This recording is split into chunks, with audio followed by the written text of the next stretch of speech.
കുരിശു ചുമന്നവനേ. ഹലോ, എവിടെ? വീട്ടില്. എന്ത് ചെയ്യുന്നു ബേബി? വെറുതെ ഇരിക്കുന്നു. അതെന്ത് വെറുതെ ഇരിക്കണേ? പിന്നെ ചുമ്മാ ഇരിക്കുമ്പോ 8 ഇഞ്ചിന്റെ സിമന്റ് എടുത്ത് തലയെ വെച്ചോണ്ടിരിക്കാൻ പറ്റില്ലല്ലോ. എന്തിനത്ര ദേഷ്യം? മനുഷ്യന്റെ ബാക്കിയൊന്ന് റെസ്റ്റ് താടി. ഇല്ല, തരൂല. ഉറങ്ങുന്നവരെ ഞാൻ വിളിക്കും. അയ്യോ, അല്ലെങ്കിൽ എന്തോന്ന് ഉറക്കമൊക്കെ പോയിട്ട് വർഷങ്ങളാവുന്നു. പിന്നെന്താ? പറ. കഴിച്ച? ഒരിക്കൽ പറഞ്ഞില്ലേ ഞാൻ കഴിച്ചെന്ന്? ഇപ്പൊ എവിടെ?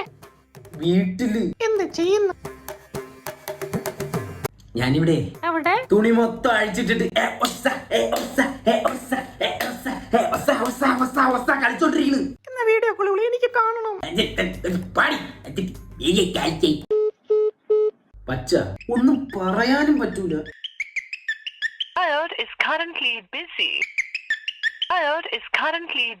ഇതിനെ കൊയ്തെടുത്തതാ അതാ ചെയ്തെടുത്തതാ മനുഷ്യന്റെ ഉയിര് വാങ്ങാനായിട്ട്. കുരിശു ചുമന്നവ. ഹലോ, നീ